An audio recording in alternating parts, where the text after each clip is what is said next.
নবী করিম সাল্লাল্লাহু আলাইহি ওয়াসাল্লামের বানানো ঈদের বাহিরে গিয়ে আমরা খুশি না বেজার? খুশি না, আরো আসতে বলেন। রাসূলুল্লাহ সাল্লামের আগমনে আমরা খুশি না বেজার? রাসূলুল্লাহ সাল্লাম যেই দিন দুনিয়াতে এসেছেন এই আগমনে আমরা খুশি না বেজার? এবার এই দিন খুশির দিন, কোনো সন্দেহ নাই, কিন্তু প্রশ্ন হলো এই দিনকে আপনি যে ঈদ বানাচ্ছেন এই দিনকে এখন আপনি ঈদ না, সকল ঈদের সেরা ঈদ। বলেন নাউজুবিল্লাহ। আপনি ঢাকার রাস্তায় হাঁটতে পারবেন না, ঢাকার রাস্তায় হাঁটতে পারবেন না। দেখেন এরা রবিউল আউয়াল মাস আসলে এদের এশকে রাসূল উতলে উঠে,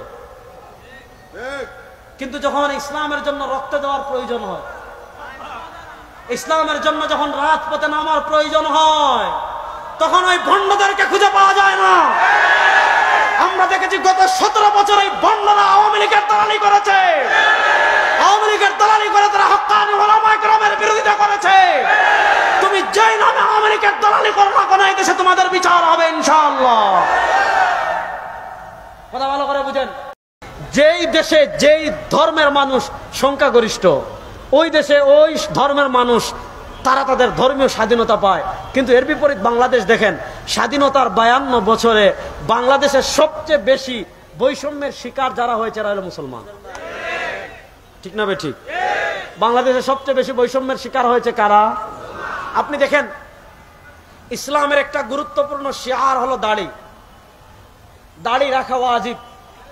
নবী করিম সাল্লাল্লাহু আলাইহি ওয়াসাল্লাম বলেছেন, কাসসুশ শারিব ওয়াফুল লুহা ওয়া খালিফুল ইয়াহুদ, তোমরা মুছকে খাটো করো, দাড়িকে লম্বা করো, ইহুদিদের বিরোধিতা করো। 4 মাযহাব অনুযায়ী এক মুষ্টি দাড়ি রাখা ওয়াজিব, সাহাবা একরামের আমল দ্বারা প্রমাণিত। যেহেতু দাড়ির প্রামাণিকতা নিয়ে আমি আলোচনা করব না, এজন্য আমি সংক্ষিপ্তভাবে আলোচনা করে এগিয়ে যাচ্ছি। ইসলামে এক মুষ্টি দাড়ি রাখা প্রত্যেক মুসলমান ফরজের জন্য ওয়াজিব। কেউ যদি এক মুষ্টি দাড়ি কেটে ফেলে, ওয়াজিব তরক করার গুনাহ তার আমলনামায় লেখা হতে থাকবে। এবার বলেন, আমাদের দেশে এমন বৈষম্য আছে কি না যে দাড়ি রাখার কারণে পুলিশের চাকরি হয় নাই? আছে না নাই? দাড়ি রাখার কারণে বিভিন্ন প্রতিষ্ঠানে চাকরি হয় নাই? আছে না নাই? বৈষম্য বিরোধী আন্দোলন শুধু আওয়ামী লীগের বিরুদ্ধে হয় নাই, ইসলামের বিরুদ্ধে যারা বৈষম্যের ষড়যন্ত্র করেছেন আপনারা সতর্ক হয়ে যান। ইসলামের বিরুদ্ধে যারা ষড়যন্ত্র করবে শেখ হাসিনার মতো ভারতেও জায়গা পাবেন না, বাংলাদেশ থেকে। এদেশকে আপনার দাদার দাড়ি আমাদের ধর্মীয় অধিকার, শুধু অধিকার না, ধর্মীয় অকাট্য বিধান। এই অকাট্য বিধানে বাংলাদেশে আর যদি কেউ হাত তুলতে চায় পিঠের চামড়া থাকবে না ইনশাআল্লাহ। সব ধরনের বৈষম্য এই দেশ থেকে দূর করতে হবে ইনশাআল্লাহ। দেখেন ইসলাম ধর্মের একটা গুরুত্বপূর্ণ বিধান মহিলাদের জন্য হিজাব। হিজাব করা প্রত্যেক মুসলমান প্রাপ্তবয়স্ক মহিলার জন্য ফরজে আইন। কোরআনের কত আয়াত আছে, কত দলিল আছে, সেদিকে আমি যাচ্ছি না। আছে না নাই? এটা নিয়ে আমার 2 পর্বের আলোচনা আছে, আপনারা শুনে নেবেন। এটা নিয়ে আমার 2টা পর্বের আলোচনা আছে, আপনারা শুনে নেবেন। সেখানে আমি পর্দা, চেহারা কেন ঢেকে রাখতে হবে, চেহারা ঢেকে রাখা যে ফরজ, কোরআন এবং হাদিসের একাত্ম দলিল সেখানে দেখিয়েছি। দেখেন আজকে আমি যে কথা বলেছিলাম, স্বাধীন বাংলাদেশের সবচেয়ে বেশি বৈষম্যের শিকার মুসলমানরা। আপনি দেখেন আমার অনেক বোন আছে যারা হিজাব পরিধান করে, হিজাব পরিধান করার কারণে বিভিন্ন ভার্সিটিতে তাদেরকে লাঞ্ছিত করা হয়েছে, বিভিন্ন ভার্সিটিতে তাদেরকে ভর্তি করা হয় নাই, বিভিন্ন ভার্সিটিতে হিজাব নিয়ে কটূক্তি করা হয়েছে। এরকম প্রমাণ বাংলাদেশে আছে না নাই? যারা কটূক্তি করেছিলেন, যে মহাশয় বলেছিলেন হিজাব পড়লে ভার্সিটিতে আসার দরকার নাই, বাড়িতে থাকো, আপনারা কোন ইন্দুরের গর্তে পলায়ন করেছেন? একটু বের হয়ে আসেন, বাংলাদেশের মানুষ আপনাদেরকে আপ্যায়ন করার জন্য প্রস্তুত হয়ে আছে। কোথায় পলাইছেন? আসেন। আমরা পরিষ্কার ভাষায় বলতে চাই, বাংলাদেশের সব ধর্মের লোকেরা থাকবে, বাংলাদেশের সব ধর্মের লোকেরা তাদের ধর্ম পালন করবে, আমাদের আপত্তি নাই। আমাদের কোনো আপত্তি আছে? আপনারা বাংলাদেশের ইতিহাসে দেখতে পারবেন হিন্দুরা দুর্গা পূজা পালন করছে আর মুসলমানরা বাধা দিয়েছে, এমন কোন উদাহরণ কেউ দেখাতে পারবে? ইসলাম বলে লাকুম দীনুকুম ওয়ালিয়া দীন। আমরা তাদেরকে ইসলামের দাওয়াত দিব, যদি ইসলাম গ্রহণ করে আলহামদুলিল্লাহ, আর ইসলাম যদি গ্রহণ না করে তারা তাদের ধর্ম নিয়ে থাকবে, আমরা আমাদের ধর্ম নিয়ে থাকবো। ইসলামের প্রশ্নে আমরা এক চুলও কাউকে ছাড় দেব না। ভালো করে বুঝেন, হিন্দুরা তাদের ধর্ম পালন করবে, তাদের অধিকার। বৌদ্ধরা তাদের ধর্ম পালন করবে, তাদের অধিকার। ইহুদিরা তাদের ধর্ম পালন করবে, তাদের অধিকার। খ্রিস্টানরা তাদের ধর্ম পালন করবে, তাদের অধিকার। মুসলমানরা তাদের ধর্ম পালন করবে, তাদের অধিকার। হিজাবের বিরুদ্ধে কোন জিহ্বা যদি আর বাংলাদেশে কথা বলে, এই দেশের মুসলমান সেই জিহ্বা ছিঁড়ে ফেলবে ইনশাআল্লাহ, ইনশাআল্লাহ।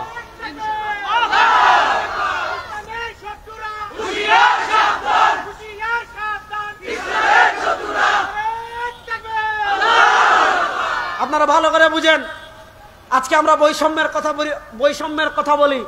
আপনি নাটকে আপনারা দেখেছেন, তাদের চেতনা একটাই, মুক্তিযুদ্ধ।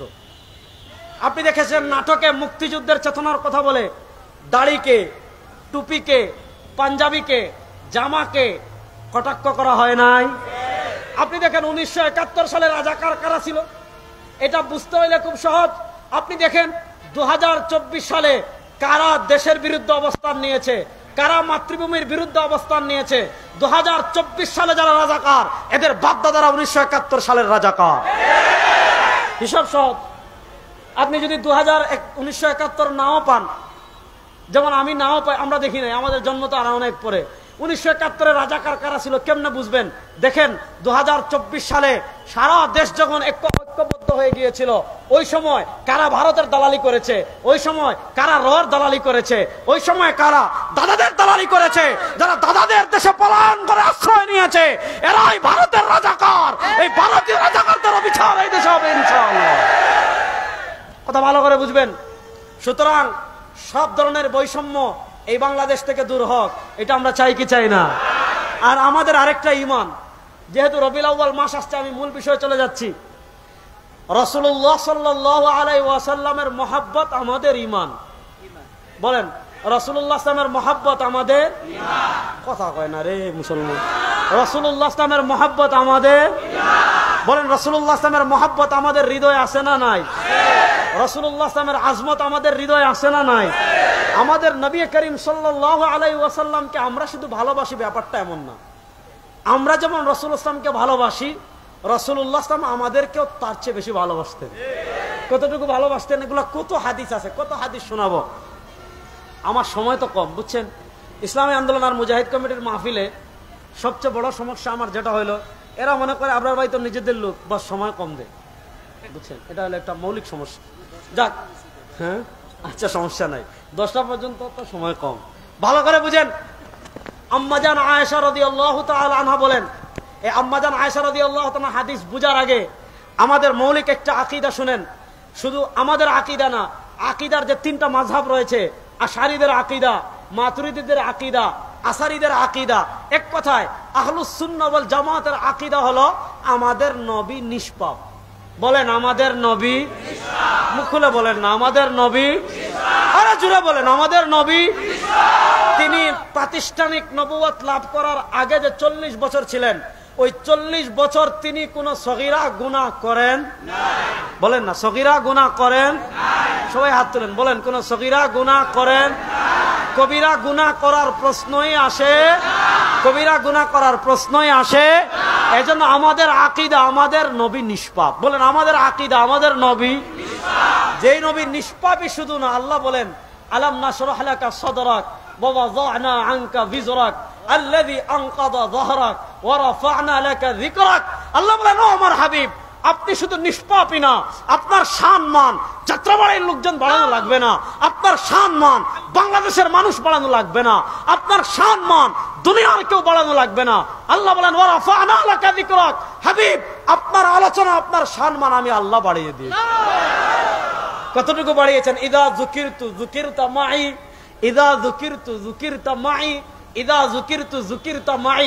আরে আপনি কালিমায়ে তাওহীদে যান, আপনি কালিমায়ে তয়্যিবায় যান, আপনি কালিমা শাহাদায় যান, আল্লাহকেও পাবেন, আমার রাসূলকে পাবেন। কালিমায়ে তয়্যিবায় যান, লা ইলাহা ইল্লাল্লাহর সাথে মুহাম্মাদুর রাসূলুল্লাহ, আমার রাসূলকে পাবেন। আপনি কালিমায়ে শাহাদায় যান, আশহাদু আল্লা ইলাহা ইল্লাল্লাহর সাথে ওয়া আশহাদু আন্না মুহাম্মাদান আবদুহু ওয়া রাসূলুহু, আমার রাসূলকে পাবেন।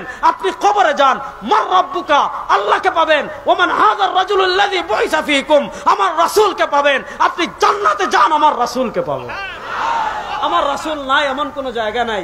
আল্লাহ বলেন ইদা যুকিরতু যুকিরতা মাই, দুনিয়ার মানুষ যেখানে আল্লাহ বলবে, দুনিয়ার মানুষ যেখানে আল্লাহর নাম উল্লেখ করবে, আতে আমার রাসূলও আছেন। আপনি কালিমায় যান, আশহাদু লা ইলাহা ইল্লাল্লাহ, তাওহীদ পাবেন, সাথে মুহাম্মাদুর রাসূলুল্লাহ আছে না নাই? এখন কেউ যদি বলে আমি লা ইলাহা ইল্লাল্লাহ মানি, পয়েন্ট বুঝবেন যুবকরা, খুব ভালো করে বুঝো। কেউ যদি বলে আমি লা ইলাহা ইল্লাল্লাহ মানি কিন্তু মুহাম্মাদুর রাসূলুল্লাহ মানি না, কেউ যদি বলে আমি আশহাদু আল্লা ইলাহা ইল্লাল্লাহ ওয়াহদাহু লা শারীকা লাহু মানি কিন্তু ওয়া আশহাদু আন্না মুহাম্মাদান আবদুহু ওয়া রাসূলুহু মানি না, সে মুসলমান না কাফের? না রাস্তে বলেন সে মুসলমান না কাফের? বুঝা গেল রাসূল না থাকলে তো ঈমানই নাই। বলেন রাসূল না থাকলে ঈমানই নাই। আচ্ছা যাক, আজকে আমি খতমে নবুয়ত নিয়ে যেহেতু আলোচনা করব না, ওদিকে যাচ্ছি না। কত আলোচনা করা দরকার আসলে, ভালো করে বুঝেন।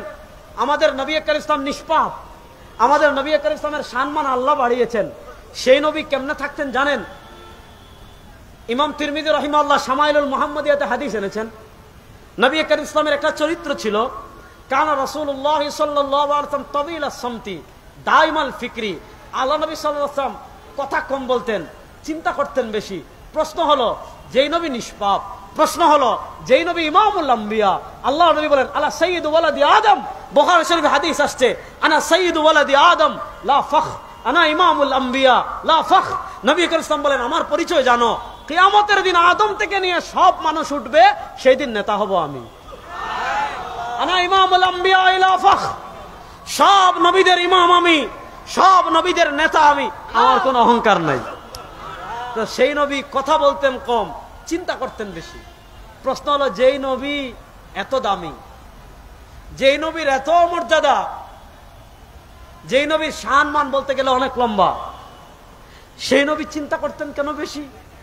তিনি চিন্তা করতেন আমাদের, তিনি চিন্তা করতেন কাদের?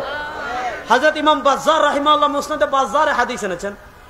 আম্মা জান আয়েশা রাদিয়াল্লাহু তাআলা আনহা বলেন লাম্মা রাআইতু রাসূলুল্লাহ সাল্লাল্লাহু আলাইহি ওয়াসাল্লাম হালাতা তিবিন, আল্লাহ নবী সাল্লাল্লাহু আলাইহি ওয়াসাল্লাম যেহেতু চিন্তা করতেন বেশি, তিনি হাসতেন কম, প্রফুল্ল চিত্তে থাকতেন কম। আম্মা জান আয়েশা রাদিয়াল্লাহু তাআলা বলেন যখন আমি দেখতাম নবী করিম সাল্লাল্লাহু আলাইহি ওয়াসাল্লামের মনটা একটু ভালো, যখন দেখতাম আজকে তিনি একটু খুশি, আম্মা জান আয়েশা বলেন আমি তখন নবী করিম ইসলামের কাছে গিয়ে বলতাম ইয়া রাসূলুল্লাহ উদউ লি ইনদা রাব্বি, ওগো আল্লাহর নবী আজকে তো আপনার মনটা একটু ভালো, আমি আয়েশার জন্য আল্লাহর কাছে একটু দোয়া করেন। আম্মা জান আয়েশা যখন এই কথা বলতেন, হাদিস আসছে ফারাফা ইয়াদাইহি, নবী করিম সাল্লাল্লাহু আলাইহি ওয়াসাল্লাম দুই হাত তুলতেন আর দোয়া করতেন আল্লাহুম্মা গফির লি আয়েশা মা তাকাদ্দামা মিন যামবিহা ওয়া মা তাআখার, আল্লাহুম্মা গফির লি আয়েশা মা তাকাদ্দামা মিন যামবিহা ওয়া মা তাআখার। আয় আল্লাহ, আপনার বান্দি আয়েশা জীবনে যত গুনাহ পূর্বে করেছে, সামনে যত গুনাহ করবে, আল্লাহ আয়েশার সব গুনাহ মাফ করে দেন। দেখেন আম্মা জান আয়েশা জানেন যে বন্দুক দিয়ে গুলি করলে মিস হতে পারে, আপনি তীরন্দাজ তীর মারলে মিস হতে পারে, কিন্তু সরওয়ারে দো আলমের দোয়া কখনো মিস হতে পারে। আম্মা জান আয়েশা খুশি হয়ে যেতেন। আল্লাহ নবী বলেন আতাআজাবিনা ইয়া আয়েশা, ও আয়েশা তোমার জন্য মাত্র একবার দোয়া করেছি, তুমি অবাক হয়ে যাচ্ছ। ইন্নী আদউ লি উম্মতি ফি দুবুরি কুল্লি সালাত, ও আয়েশা আমার যে এতিম উম্মত 1400 বছর পরে দুনিয়াতে আসবে, যারা আমার দিন বিজয়ের স্বপ্ন দেখবে, যারা আমার ইসলাম বিজয়ের স্বপ্ন দেখবে, যারা আমার আদর্শ বাস্তবায়নের মেহনত করবে, শুনো আমার এতিম উম্মতের জন্য যেই দোয়া আমি তোমার জন্য একবার করেছি, আমি আমার এতিম উম্মতের জন্য ওই দোয়া প্রত্যেক নামাজের পর করি। তাহলে আমাদের প্রতি নবী করিম ইসলামের মহব্বত আজমত আছে না নাই? বড় আসতে বললেন কতটুকু মহব্বত। আরেকটা হাদিস শুনেন, অনেক হাদিস, কত হাদিস বলবো, আরেকটা হাদিস বলে সামনে আগাই। এটাও মুসনাদে বাজ্জারে হাদিস এসেছে। নবী করিম সাল্লাল্লাহু আলাইহি ওয়াসাল্লাম বলেন, মুরব্বি উঠেন না বসেন, এক বেচারা মুরব্বি বলে, হ্যাঁ শুনেন, নবী করিম সাল্লাল্লাহু আলাইহি ওয়াসাল্লাম আরেক হাদিসে বলেন লিকুল্লি নবিয়্যিন দাওয়াতুন মুস্তাজাবাহ, লিকুল্লি নবিয়্যিন দাওয়াতুন মুস্তাজাবাহ ওয়া ক্বাদ তাআজ্জালা কুল্লু নবিয়্যিন দাওয়াতাহুম। বড় মজার হাদিস। আমার হাবিব বলেন আল্লাহ দুনিয়াতে যত নবী পাঠিয়েছেন, আল্লাহ দুনিয়াতে যত রাসূল পাঠিয়েছেন, লিকুল্লি নবিয়্যিন দাওয়াতুন মুস্তাজাবাহ, সব নবী এবং রাসূলকে আল্লাহ রাব্বুল ইজ্জত ওয়াল জালাল দুনিয়াতে একটা স্পেশাল দোয়ার অফার করেছিলেন। কিসের অফার বলেন না, কিসের অফার? কেমন দোয়া? দাওয়াতুন মুস্তাজাবা। সব নবী সব রাসূলকে আল্লাহ রাব্বুল ইজ্জত ওয়াল জালাল কবুল দোয়ার অফার করেছিলেন, একটা মাত্র। একটা সময় আল্লাহ জিবরিলকে পাঠিয়ে নবীদেরকে মেসেজ দিয়েছেন যে এখন কবুল দোয়ার একটা অফার, যেই দোয়া করবেন আল্লাহ সেই দোয়া কবুল করবে, যা চাইবে আল্লাহ আপনাকে তা দান করবে, যা করে দেওয়ার কথা বলবেন আল্লাহ আপনাকে তা দান করবে। আমার হাবিব বলেন ওয়াকাত তাআজ্জালা কুল্লু নাবিয়্যিন দাওয়াতাহুম, ওয়াকাত তাআজ্জালা কুল্লু নাবিয়্যিন দাওয়াতাহুম, ওয়াকাত তাআজ্জালা কুল্লু নাবিয়্যিন দাওয়াতাহুম। আল্লাহ সব নবীকে অফার করার পর, আল্লাহ সব নবীকে অফার করার পর সব নবীরা দোয়া দুনিয়াতে করে চলে গিয়েছেন, কিন্তু হাবিবে কিবরিয়া সাল্লাল্লাহু আলাইহি ওয়াসাল্লাম বলেন ইন্নী ইখতারতু দাওয়াতি লিআহলিল কাবাইর মিন উম্মতি। আমি আমার স্পেশাল দোয়াটা দুনিয়াতে করে যাই নাই, আমার যে এতিম উম্মতেরা কবিরা গুনাহ করে জাহান্নামী হয়ে যাবে তাদেরকে সুপারিশ করে জাহান্নাম থেকে বের করার জন্য আমার স্পেশাল দোয়াটা হাসরের মাঠের জন্য রেখে দিয়েছি। সুবহানাল্লাহটা বড় আস্তে বললেন। এবার বলেন নবী করিম সাল্লাল্লাহু আলাইহি ওয়াসাল্লামের সুপারিশ লাভ আমরা করতে চাই কি চাই না? কারা কারা চান? রাসূলুল্লাহ সাল্লাল্লাহু আলাইহি ওয়াসাল্লামের সুপারিশ লাভ করতে আমরা চাই কি চাই না? নবী করিম সাল্লাল্লাহু আলাইহি ওয়াসাল্লামের সুপারিশ ছাড়া কোন বাপের বেটার জন্য জান্নাতে যাওয়ার সুযোগ। তাহলে নবী করিম সাল্লাল্লাহু আলাইহি ওয়াসাল্লাম আমাদেরকে কত মহব্বত করতেন। তাহলে যেই নবী এত মহব্বত আমাদেরকে করতেন, সেই নবীর আজমত মহব্বত আমাদের হৃদয়ে আছে না নাই? আছে।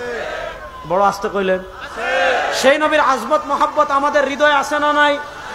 শুধু আজমত মহব্বত হৃদয়ে না, রাসূলুল্লাহ সাল্লাল্লাহু আলাইহি ওয়াসাল্লামের আজমত মহব্বত আমাদের ঈমান। বলেন নবী করিম সাল্লাল্লাহু আলাইহি ওয়াসাল্লামের আজমত মহব্বত আমাদের ঈমান। মুখ খুলে বলেন না আমাদের ঈমান। যার অন্তরে নবী করিম সাল্লাল্লাহু আলাইহি ওয়াসাল্লামের মহব্বত নাই এটা মুনাফিক। যার অন্তরে নবীর মহব্বত নাই এটা মুনাফিক। দেখেন ইসলামে একটা গুরুত্বপূর্ণ ইস্যু হলো শাতিমে রাসূল।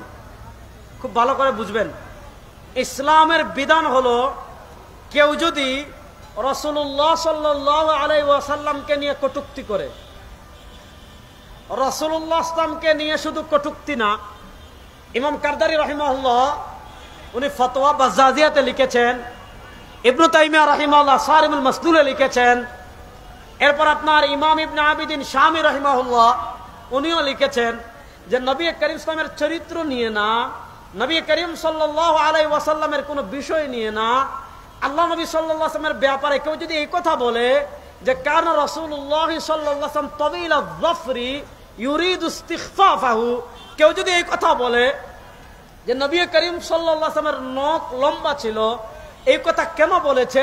ইউরিদু ইস্তিখফাফা। কেউ যদি এই কথা বলে যে নবী করিম সাল্লাল্লাহু আলাইহি ওয়াসাল্লামের নখ লম্বা ছিল, এই কথা দ্বারা কি উদ্দেশ্য নিয়েছে? এই কথা দ্বারা উদ্দেশ্য নিয়েছে আল্লাহ নবী ইসলামকে হাকারত তুচ্ছতার দৃষ্টিতে দেখা।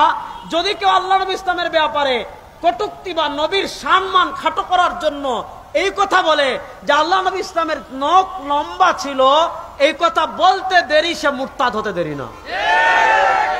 এই কথা বলতে দেরি, সে মুরতাদ হতে দেরি বলেন না, এই কথা বলতে দেরি, সে মুরতাদ হতে দেরি। এই জন্য রাসূলুল্লাহ সাল্লাল্লাহু আলাইহি ওয়াসাল্লামের আজমত মহব্বত আমাদের ঈমান।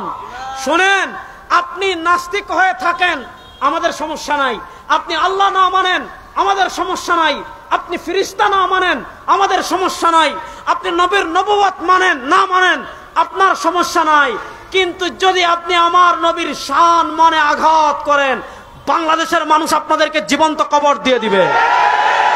আমার নবীর শান মানের দিকে যদি চোখ তুলেন, চোখ টান দিয়ে ছেড়ে ফেলাবে ইনশাআল্লাহ। এই দেশের নাস্তিকরা থাকুক, আমাদের আপত্তি নাই। আপনি নাস্তিক হবেন না খ্রিস্টান হবেন না ইহুদি হবেন না বৌদ্ধ হবেন, আমার কিছু যায় আসে না, কিন্তু নবীকে গালি দিয়ে কেউ বাংলাদেশে থাকতে পারবে না ইনশাআল্লাহ। আল্লাহ নবী সাল্লাল্লাহু আলাইহি ওয়াসাল্লামের শান মানে কটূক্তি করে বাংলাদেশের ওই দিন চলে গেছে। আপনি গিয়ে ব্লগার রাজীবকে দ্বিতীয় মুক্তিযুদ্ধের প্রথম শহীদ বলবেন, ওই দিন চলে গেছে।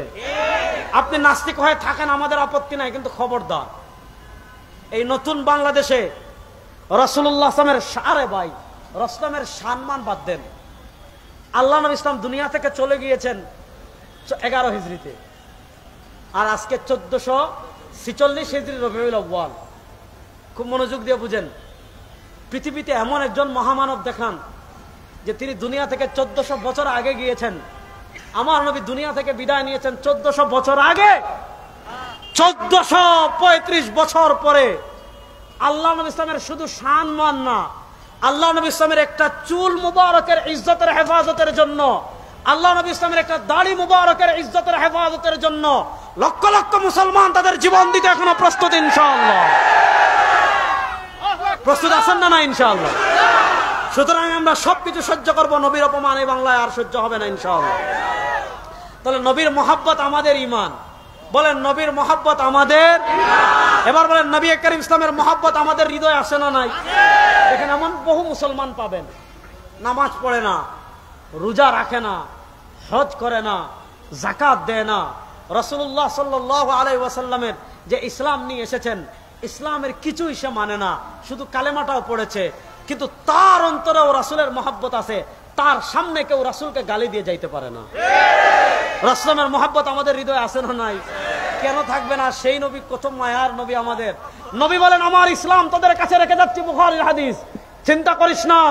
আনা ফারাতুল লাকুম ইনদাল হাউদি ইয়াউমাল কিয়ামা, কিয়ামতের দিন সব নবীরা যখন তাদের উম্মতের কথা বলে যাবে, আনা ফারাতুল লাকুম ইনদাল হাউদি ইনদা, আজকে আপনাদের প্রধান অতিথি আসলে আপনারা ফুল নিয়ে থাকেন না? নবী বলেন কিয়ামতের দিন হাউজে কাউসারে আমি ফুল নিয়ে তোদের অপেক্ষা করছি। আনা ফারাতুল লাকুম ইনদাল হাউদি ইয়াউমাল কিয়ামা, আনা ফারাতুল লাকুম ইনদাল হাউদি ইয়াউমাল কিয়ামা। কিয়ামতের দিন নবী করিম সাল্লাল্লাহু আলাইহি ওয়াসাল্লাম হাউজে কাউসারে আমাদের অপেক্ষা করতে থাকবেন।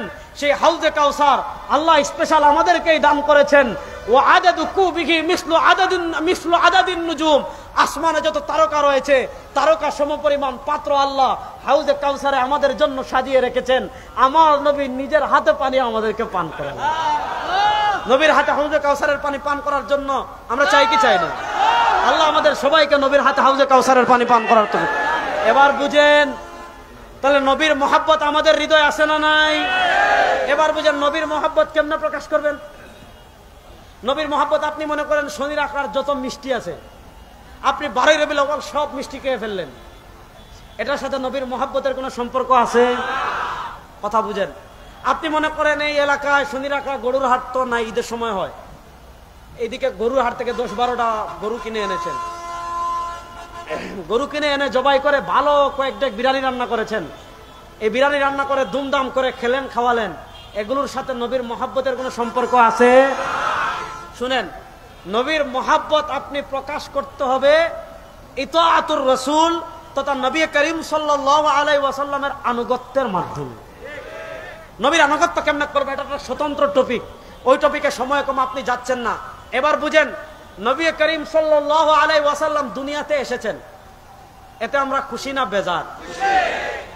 বড় আস্তে বললেন। রাসূলুল্লাহ সাল্লাল্লাহু আলাইহি ওয়াসাল্লাম আসার কারণে আমরা জান্নাত পেলাম, ঈমান পেলাম, ইসলাম পেলাম, কোরআন পেলাম, সরওয়ার দু আলমের উম্মত হলাম, আমরা খুশি না বেজার? দেখি নবীর উম্মত হওয়ার কারণে কারা বেজার দেখে আগে হাত তুলেন তো। সরওয়ার দু আলমের উম্মত হওয়ার কারণে কারা খুশি দেখে হাত তুলেন তো। তাহলে সরওয়ার দু আলম না আসলে আমরা ইসলাম পেতাম না, কোরআন পেতাম না, নবী পেতাম না, জান্নাতের আমরা কি পেতাম না, সন্ধান পেতাম না। নবী করিম সাল্লাল্লাহু আলাইহি ওয়াসাল্লাম দুনিয়াতে আসার কারণে ইসলাম পেলাম, কোরআন পেলাম, নবী পেলাম, জান্নাত পেলাম, শয়তান সম্পর্কে জানলাম, হেদায়েতের সন্ধান পেলাম, আমরা সবাই খুশি। তাহলে নবীর আগমনে আমরা খুশি না বেজার? খুশি। দেখেন আপনার ছেলে হলে আপনি খুশি হন, নবীর আগমনে আমরা খুশি। আপনার ছেলে হলে আপনি খুশি হন, খুশি হয়ে কি করেন? যদি সামর্থ্য থাকে গরু জবাই করেন, আর কিছু না হলে যেমন 5ই আগস্ট শেখ হাসিনা যখন ভারত পলাইছে, বাংলাদেশের কিন্তু সব মিষ্টির দোকান খালি হয়ে গিয়েছে। খালি হয় নাই? কথা কয় না রে, মিষ্টির দোকান খালি হয় নাই? এই যে আপনি শেখ হাসিনা, ফ্যাসিস্ট হাসিনা পলায়ন করার কারণে আপনি খুশি হয়েছেন, খুশি হয়ে মানুষদেরকে মিষ্টি খাইয়েছেন, আপনি খুশি প্রকাশ করেছেন, মিষ্টির মাধ্যমে রাসূলুল্লাহ সাল্লাল্লাহু আলাইহি ওয়াসাল্লাম দুনিয়াতে এসেছেন, আমরা খুশি না বেজার? রাসূল ইসলামের দুনিয়াতে আসা, এটাকে আরবিতে বলে মিলাদ। মিলাদুন নবী মানে নবী করিম ইসলামের জন্ম। রাসূলুল্লাহ ইসলামের জন্ম অস্বীকার করে এমন কোন ব্যক্তি দুনিয়াতে আছে? আরে বড়, তিনি যদি জন্মগ্রহণ না করেন তো মুহাম্মদ হইলেন কেমনে? তিনি নবী হইলেন কেমনে? কোরআন পাইলেন কেমনে? রাসূলুল্লাহ ইসলামের জন্ম তো দুনিয়ার কোন মানুষ অস্বীকার করে? আচ্ছা, রাসূল ইসলাম দুনিয়াতে আসছেন, আমরা খুশি না বেজার? এবার বুঝেন, খুশির উপলক্ষে মানুষ কিছু করে, যেমন শেখ হাসিনা পালিয়েছে, আপনি খুশি হয়ে মিষ্টি খাইয়েছেন। রাসূলুল্লাহ ইসলাম দুনিয়াতে এসেছেন, আমরা খুশি হয়েছি, এই খুশি আমরা প্রকাশ করতে চাই কি চাই না? কথা বলেন না কেন? আরে বেটা, আমি তো চাই, আপনারা চান কি চান না? এখন পয়েন্ট বুঝেন, রাসূলুল্লাহ সাল্লাল্লাহু আলাইহি ওয়াসাল্লামের আগমনের খুশি আমরা প্রচার করব, প্রকাশ করব কিভাবে? এখন শেখ হাসিনা পালিয়েছে, আপনি খুশি প্রকাশ করেছেন মিষ্টি খাইয়ে, হ্যাঁ? এখন আপনি রাসূলুল্লাহ সাল্লাল্লাহু আলাইহি ওয়াসাল্লামের জন্মের খুশি কেমনে প্রকাশ করবেন? উত্তর সহজ, রাসূলুল্লাহ সাল্লাল্লাহু আলাইহি ওয়াসাল্লামের জন্মের খুশি আমরা ওইভাবে প্রকাশ করব যেভাবে করেছেন নবী সাল্লাল্লাহু আলাইহি ওয়াসাল্লাম এবং সাহাবায়ে কেরাম। কোন মনগড়া বানোয়াট পদ্ধতিতে আমরা করতে চাই না। দেখেন, আমাদের দেশে দেখবেন রাসূলুল্লাহ সাল্লাল্লাহু আলাইহি ওয়াসাল্লামের জন্ম উপদিনে বিশাল মিছিল বের করে, বিশাল মিছিল বের করে না? এখন মিছিল বের করা যদি রাসূলুল্লাহ সাল্লাল্লাহু আলাইহি ওয়াসাল্লামের জন্ম উপলক্ষে বড় আমল হইতো, তাহলে সাহাবায়ে কেরাম মক্কা টু মদিনা দুনিয়ার সবচেয়ে বেশি লম্বা মিছিল বের করতেন। কথা বলেন না কেন? এবার পয়েন্ট বুঝেন, রাসূলুল্লাহ সাল্লাল্লাহু আলাইহি ওয়াসাল্লামের আগমনে আমরা খুশি, খুশি প্রকাশ করব কিভাবে? উত্তর সহজ, যেভাবে করেছেন নবী। উত্তর সহজ, যেভাবে করেছেন সাহাবী। প্রশ্ন হলো, নবী করিম সাল্লাল্লাহু আলাইহি ওয়াসাল্লাম নিজে তার জন্মদিন উপলক্ষে কি করেছেন? নবী করিম সাল্লাল্লাহু আলাইহি ওয়াসাল্লাম নিজে তার জন্মদিন হযরতে যান, হযরত আবু হুরায়রা রাদিয়াল্লাহু তাআলা থেকে হাদিস এসেছে, নবী করিম সাল্লাল্লাহু আলাইহি ওয়াসাল্লাম প্রত্যেক সপ্তাহের সোমবারে রোজা রাখতেন। কি বারে? বলেন না, কি বারে? এবার বুঝেন, আবু কাতাদা আনসারী রাদিয়াল্লাহু তাআলা আনহু বলেন, সুইলা রাসূলুল্লাহ সাল্লাল্লাহু আলাইহি ওয়াসাল্লাম আন সিয়াম ইয়াউমিল ইসনাইন। নবী করিম সাল্লাল্লাহু আলাইহি ওয়াসাল্লামকে জিজ্ঞাসা করা হয়েছে, ওগো আল্লাহর নবী, আপনি কেন সোমবারে রোজা রাখেন? নবী করিম সাল্লাল্লাহু আলাইহি ওয়াসাল্লাম হাদিসে তিনটা কারণ বলেছেন। এক নম্বর কারণ, ফিহি ওয়ালিদতু, আমি সোমবারে রোজা রাখার এক নম্বর কারণ হলো সোমবারে আমি জন্মগ্রহণ করেছি। সোমবারে রোজা রাখার দুই নম্বর কারণ হলো ফিহি উবআসু আলাইয়া, সোমবারে আমার উপর প্রথম ওহী এসেছে। আর শামাইলুল মুহাম্মাদিয়াতে তৃতীয় কারণ পাওয়া যায়, নবী করিম সাল্লাল্লাহু আলাইহি ওয়াসাল্লাম বলেন, সোমবারে বান্দার আমল আল্লাহর কাছে পেশ করা হয়। ইন্নী উহিব্বু আন উ'রাদা আমালি ওয়া আনা সাইম। নবী করিম সাল্লাল্লাহু আলাইহি ওয়াসাল্লাম বলেন, আমি পছন্দ করি আমার আমল আল্লাহর কাছে এমন অবস্থায় পেশ করা হোক যে আমি রোজাদার। তাহলে নবী করিম সাল্লাল্লাহু আলাইহি ওয়াসাল্লাম প্রত্যেক সপ্তাহের সোমবারে কি করতেন? বলেন না, কি করতেন? কয় কারণে? তিন কারণে। বলেন কয়টি কারণে? এক নাম্বার হলো ফিহি ওয়ালিদতু, নবী করিম সাল্লাল্লাহু আলাইহি ওয়াসাল্লাম সোমবারে রোজা রাখার এক নাম্বার কারণ হলো তিনি সোমবারে জন্মগ্রহণ করেছেন। যেহেতু তিনি সোমবারে জন্মগ্রহণ করেছেন, জন্মের শুকরিয়া স্বরূপ নবী করিম সাল্লাল্লাহু আলাইহি ওয়াসাল্লাম প্রত্যেক সপ্তাহের সোমবারে রোজা রাখতেন। আচ্ছা বলেন, দেখেন, জন্মের একটা হয় বার আর একটা হয় তারিখ। প্রসঙ্গ বুঝেন, জন্মের একটা হয় বার আর একটা হয় তারিখ। বার প্রত্যেক সপ্তাহে একবার আসে, তারিখ বছরে একবার আসে। বুঝেন না কেন? বার প্রত্যেক সপ্তাহে একবার আসে, তারিখ বছরে একবার আসে। এবার ধরে নেন রাসূলুল্লাহ সাল্লাল্লাহু আলাইহি ওয়াসাল্লামের জন্ম 12 তারিখ, অনেক মত আছে। 8 তারিখের মত আছে, অনেক মত আছে। 12 তারিখ রাসূলুল্লাহ সাল্লাল্লাহু আলাইহি ওয়াসাল্লাম জন্মগ্রহণ করেছেন, এটা সবচেয়ে প্রসিদ্ধ মত। কিন্তু বিশুদ্ধ মত অনেকগুলো, তার ভিতরে 8 তারিখের কথাও আছে, 12 তারিখের কথাও আছে, অনেক তারিখের কথা আছে। দেখেন, আপনি যদি তারিখ ধরেন, তারিখ আসে বছরে একবার। আপনি যদি বার ধরেন, বার আসে সপ্তাহে একবার। নবী করিম সাল্লাল্লাহু আলাইহি ওয়াসাল্লাম তার জন্ম উপলক্ষে রোজা রাখার জন্য তারিখ নির্ধারণ করেন নাই, বরং তিনি নির্ধারণ করেছেন বারকে। তিনি নির্ধারণ করেছেন কাকে? সোমবার প্রত্যেক সপ্তাহে আসে কয়বার? বলেন না, কয়বার? আচ্ছা বলেন, এবার কমপক্ষে 4 সপ্তাহে 1 মাস হয়। তাহলে 1 সপ্তাহে যদি 4 সপ্তাহে যদি 1 মাস হয়, নবী করিম সাল্লাল্লাহু আলাইহি ওয়াসাল্লাম তার জন্ম উপলক্ষে প্রত্যেক মাসে কমসে কম রোজা রাখতেন কয়টা? বলেন, কমসে কম প্রত্যেক মাসে রোজা রাখতেন কয়টা?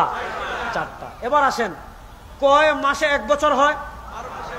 বলেন না, কয় মাসে 1 বছর হয়? তাহলে 1 মাসে যদি নবী করিম সাল্লাল্লাহু আলাইহি ওয়াসাল্লাম কমসে কম 4টা রোজা রাখেন, তাহলে 4-12, বলেন না 4-12। তাহলে এবার নবী করিম সাল্লাল্লাহু আলাইহি ওয়াসাল্লাম তার জন্ম উপলক্ষে বছরে কমসে কম রোজা রাখতেন কয়টি? এবার বুঝেন, আপনি যদি প্রকৃত নবীর আশিক হন, তাহলে আপনার জন্য উচিত কি নবী যা করেছেন তা করা, না নবীকে বাদ দিয়ে মন গড়া কিছু করা? প্রশ্নের উত্তর বুঝে দিবেন। আপনি যদি প্রকৃত নবী করিম সাল্লাল্লাহু আলাইহি ওয়াসাল্লামের আশিক হন, তাহলে আপনার জন্য করণীয় কি? নবী যা করেছেন তা করা, না নবী করিম সাল্লাল্লাহু আলাইহি ওয়াসাল্লামকে বাদ দিয়ে মন গড়া কোনো কিছু করা? তাহলে এবার বলেন, নবী করিম সাল্লাল্লাহু আলাইহি ওয়াসাল্লাম তার জন্ম উপলক্ষে বছরে রোজা রেখেছেন কয়টি? এবার আপনি যদি রবিউল আউয়াল আসার পর নবী করিম সাল্লাল্লাহু আলাইহি ওয়াসাল্লামের জন্ম উপলক্ষে কোনো আমল করতে চান, ইসলাম শরীয়তায় আমল আছে মাত্র একটা, সেটা হলো প্রত্যেক সোমবারে রোজা রাখবেন। সোমবারে রোজা রাখা ছাড়া আর কোনো আমল নবীর জন্ম উপলক্ষে নাই। বাকি যত আমল আছে সবগুলো ভণ্ডামি এবং বেদাত ছাড়া কিচ্ছু না। এবার দেখলেন, নবী রাখলেন রোজা, আমরা বানাইছি ঈদ, বানাই না ঈদ? রাসূলুল্লাহ সাল্লাল্লাহু আলাইহি ওয়াসাল্লাম রাখলেন রোজা, আমরা বানাইলাম ঈদ। নবী করিম সাল্লাল্লাহু আলাইহি ওয়াসাল্লাম নির্ধারণ করলেন বারকে, আমরা নির্ধারণ করলাম তারিখকে। এবার নবীর বিরোধিতা করে এটা কেমন আশিকে রাসূল হয় আমার বুঝে আসেনি। এবার পরের প্রসঙ্গে আসেন, আমার মাত্র 2 মিনিট সময় আছে।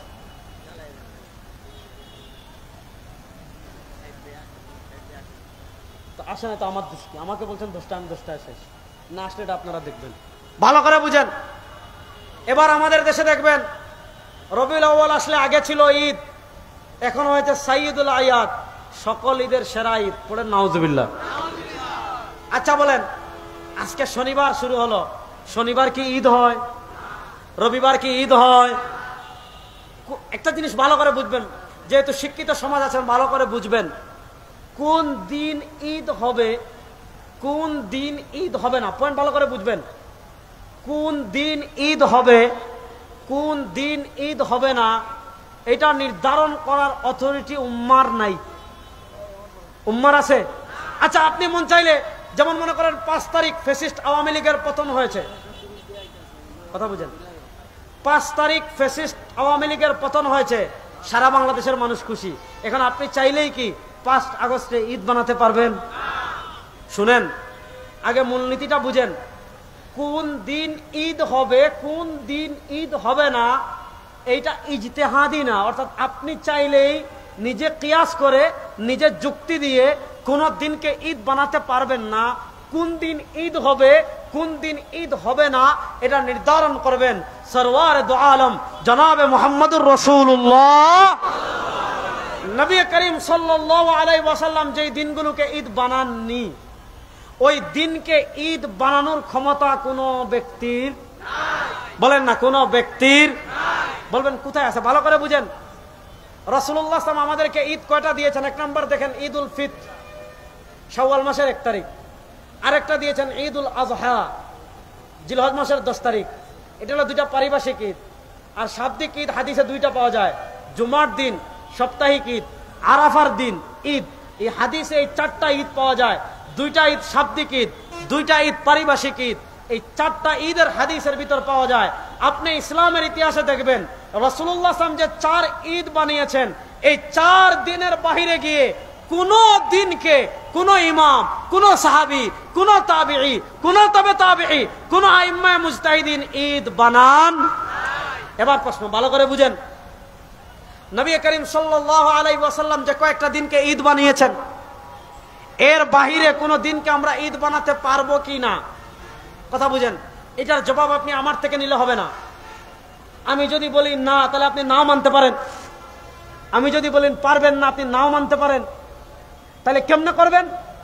আপনি হাদিসে যান। ইমাম বুখারী রাহমাতুল্লাহ দাদা উস্তাদ ছিলেন, খুব মনোযোগ। ইমাম বুখারী রাহমাতুল্লাহ দাদা উস্তাদ ছিলেন ইমাম আব্দুর রাজ্জাক আস-সানানী রাহিমাহুল্লাহ। 211 হিজরিতে তিনি ইন্তেকাল করেছেন। তার লিখিত জগদ্বিখ্যাত হাদিসের কিতাব মুসান্নাফে আব্দুর রাজ্জাক, যেটা মুহাদ্দিসে কবির আল্লামা হাবিবুর রহমান আজমি রাহিমাহুল্লাহ তাহকিক তালিক করে ছাপিয়েছেন, সেই কিতাবে হযরত তাউস থেকে মুরসাল সূত্রে হাদিস এনেছেন। নবী করিম সাল্লাল্লাহু আলাইহি ওয়াসাল্লাম উম্মাহকে নির্দেশনা দিয়ে গিয়েছেন। নবী করিম সাল্লাল্লাহু আলাইহি ওয়াসাল্লাম উম্মাহকে নির্দেশনা দিয়েছেন। কি নির্দেশনা দিয়েছেন? নবী করিম সাল্লাল্লাহু আলাইহি ওয়াসাল্লাম বলেন, আমার উম্মতেরা শোনো, লা তাত্তাখিযু শাহরান ঈদা ওয়ালা তাত্তাখিযু ইয়াওমান ঈদা। হাদিসটি মনোযোগ দিয়ে শুনেন। নবী করিম সাল্লাল্লাহু আলাইহি ওয়াসাল্লাম বলেন, লা তাত্তাখিযু শাহরান ঈদা ওয়ালা তাত্তাখিযু ইয়াওমান ঈদা। নবী করিম সাল্লাল্লাহু আলাইহি ওয়াসাল্লাম বলেন, আমার উম্মত শোনো, নিজেদের পক্ষ থেকে লা তাত্তাখিযু, নিজেদের পক্ষ থেকে বানিও না শাহরান, কোন মাসকে, ঈদা, ঈদ, ওয়ালা তাত্তাখিযু ইয়াওমান ঈদা। হাবিব বলেন, নিজেদের পক্ষ থেকে কোন মাসকে ঈদ বানাইও না, ওয়ালা তাত্তাখিযু ইয়াওমান ঈদা, নিজেদের পক্ষ থেকে কোন দিনকে ঈদ বানাইও না। ব্যাপারটা বুঝেন। নবী করিম সাল্লাল্লাহু আলাইহি ওয়াসাল্লাম আমাদেরকে বলেছেন, ওয়ালা তাত্তাখিযু শাহরান ঈদা, নিজেদের পক্ষ থেকে কোন দিনকে ঈদ বানাইও না। এবার বলেন, নবী করিম সাল্লাল্লাহু আলাইহি ওয়াসাল্লাম নিজেদের পক্ষ থেকে কোন দিনকে ঈদ বানানোর অনুমতি দিয়েছেন না নিষেধ করেছেন? আপনারা মনে হয় বুঝতেছেন না আমার কথা। নবী করিম সাল্লাল্লাহু আলাইহি ওয়াসাল্লাম নিজেদের পক্ষ থেকে কোন দিনকে ঈদ বানানোর অনুমতি দিয়েছেন না নিষেধ করেছেন? এজন্য ইসলামের ইতিহাস দেখবেন, ইসলামের ইতিহাসে নবী করিম সাল্লাল্লাহু আলাইহি ওয়াসাল্লাম যে কয়েকটা দিনকে ঈদ বানিয়েছেন, এর বাহিরে একটা ঈদ পাবেন, এই ঈদটা বানিয়েছিল শিয়া রাফিজিরা। আল্লামা ইবনে দাকিক আল ঈদ রাহিমাহুল্লাহ, ইমাম ইবনে দাকিক আল ঈদ রাহিমাহুল্লাহ, প্রখ্যাত ইমাম, 702 হিজরিতে ইন্তেকাল করেছেন। তিনি একটা কিতাব লিখেছেন, ইহকামুল আহকাম শরউ উমদাতিল আহকাম, ইহকামুল আহকাম শরউ উমদাতিল আহকাম। সে কিতাবে লিখেছেন, শিয়াদের একটা জামাত আছে, খুব মনোযোগ দিয়ে বুঝবেন, এই ঈদ আমাদের বাংলাদেশে অলরেডি আমদানি হয়ে গিয়েছে। শিয়াদের একটা জামাত আছে, এরা মনে করে হযরতে আবু বকর সিদ্দিক রাদিয়াল্লাহু তাআলা আনহু হযরত ওমর ইবনুল খাত্তাবের চেয়েও আলীর মর্যাদা বেশি, এবং তারা মনে করে হযরত আবু বকর সিদ্দিক রাদিয়াল্লাহু তাআলা আনহু এবং ওমর ইবনুল খাত্তাব থেকে খেলাফতের বেশি হকদার ছিলেন আলী। হযরতে আবু বকর এবং উমর খেলাফত ডাকাতি করেছেন। না নাউজুবিল্লাহ, আরো আসতে বলেন। একটা হাদিস আছে, আপনারা বিরক্ত হচ্ছেন না তো? এই হাদিসটা একটু বলি, এটা আপনাদের জানা দরকার। হাদিসটা সম্ভবত তিরমিজিতে আসছে। নবী করিম সাল্লাল্লাহু আলাইহি ওয়াসাল্লাম বিদায় হজ থেকে যাচ্ছেন, খুব মনোযোগ দিয়ে বুঝবেন। নবী করিম সাল্লাল্লাহু আলাইহি ওয়াসাল্লাম বিদায় হজ থেকে যাচ্ছেন, একটা জায়গা যেটার নাম হলো গাদিরে খুম, মক্কা এবং মদিনার বর্তবর্তী একটা জায়গা, গাদিরে খুম। গাদির মানে কূপ। এই গাদিরে খুম নামক একটা জায়গায় যাওয়ার পর অনেক ভিন্ন সাহাবীরা বিভিন্ন এলাকায় চলে গিয়েছেন। মদিনার যারা সাহাবী ছিলেন, হযরত আলী রাদিয়াল্লাহু তাআলা আনহুর একটা সিদ্ধান্তকে কেন্দ্র করে, ভালো করে বুঝবেন, হযরত আলী রাদিয়াল্লাহু তাআলা আনহুর একটা সিদ্ধান্তকে কেন্দ্র করে সাহাবা একরাম অসন্তুষ্টি প্রকাশ করেছেন। হযরত আলী রাদিয়াল্লাহু তাআলা আনহু সিদ্ধান্ত মানতে পারছিলেন না, অসন্তুষ্টি প্রকাশ করেছেন। আল্লাহ নবী সাল্লাল্লাহু আলাইহি ওয়াসাল্লামের কাছে যখন এই সংবাদ পৌঁছেছে যে আলী রাদিয়াল্লাহু তাআলা আনহুর ব্যাপারে সাহাবা একরাম অসন্তুষ্টি প্রকাশ করছেন, আলীর সিদ্ধান্ত মানতে পারছেন না, নবী করিম সাল্লাল্লাহু আলাইহি ওয়াসাল্লাম তখন একটা হাদিস বলেছিলেন, মান কুনতু মাওলাহু, আমি যার মাওলা, আমি যার নেতা, আমি যার অভিভাবক, ফা আলীউন মাওলাহু, আলীও তার অভিভাবক। এই হাদিসটা নবী করিম সাল্লাল্লাহু আলাইহি ওয়াসাল্লাম জিলহজ মাসের 18 তারিখ গাদিরে খুম নামক জায়গায় বলেছিলেন যে আমি যার মাওলা, আলীও তার মাওলা। দেখেন, এই হাদিসটি মূলত খেলাফত কেন্দ্রিক না। এই হাদিসে নবী করিম সাল্লাল্লাহু আলাইহি ওয়াসাল্লাম মূলত সাহাবায়ে কেরামকে আলী রাদিয়াল্লাহু তাআলা আনহুর সিদ্ধান্ত মানার কথা বলেছেন, সিদ্ধান্তের প্রতি অসন্তুষ্ট প্রকাশ করতে নিষেধ করেছেন। নবী করিম সাল্লাল্লাহু আলাইহি ওয়াসাল্লাম আলী রাদিয়াল্লাহু তাআলা আনহুকে কেন্দ্র করে মান কুনতু মাওলাহু, আমি যার মাওলা, ফা আলীউন মাওলাহু, আলী তার মাওলা, এই হাদিস বলেছিলেন জিলহজ মাসের 18 তারিখ গাদিরে খুম নামক জায়গায়। এই হাদিসকে কেন্দ্র করে রাফিদিরা, এই হাদিসকে কেন্দ্র করে শিয়ারা নবী করিম সাল্লাল্লাহু আলাইহি ওয়াসাল্লামের আদর্শের বাহিরে গিয়ে আরেকটা ঈদ বানিয়েছিল, যে ঈদের নাম হলো ঈদ গাদিরে খুম। এই নবী করিম সাল্লাল্লাহু আলাইহি ওয়াসাল্লামের বানানো ঈদের বাহিরে গিয়ে আমরা খুশি না বেজার? খুশি। না আরো আসতে বলেন? খুশি। রাসূলুল্লাহ সাল্লামের আগমনে আমরা খুশি না বেজার? খুশি। রাসূলুল্লাহ সাল্লাম যেই দিন দুনিয়াতে এসেছেন এই আগমনে আমরা খুশি না বেজার? খুশি। এবার এই দিন খুশির দিন, কোনো সন্দেহ নাই, কিন্তু প্রশ্ন হলো এই দিনকে আপনি যে ঈদ বানাচ্ছেন এই দিনকে এখন আপনি ঈদ না, সকল ঈদের সেরা ঈদ। বলেন নাউজুবিল্লাহ। আপনি ঢাকার রাস্তায় হাঁটতে পারবেন না, ঢাকার রাস্তায় হাঁটতে পারবেন না। দেখেন এরা রবিউল আউয়াল মাস আসলে এদের এশকে রাসূল উতলে উঠে, কিন্তু যখন ইসলামের জন্য রক্ত দেওয়ার প্রয়োজন হয়, ইসলামের জন্য যখন রাজপথে নামার প্রয়োজন হয়, তখন ওই ভণ্ডদেরকে খুঁজে পাওয়া যায় না। আমরা দেখেছি গত 17 বছর এই ভণ্ডরা আওয়ামী লীগের দালালি করেছে, আওয়ামী লীগের দালালি করে তারা হক্কানি উলামায়ে কেরামের বিরোধিতা করেছে।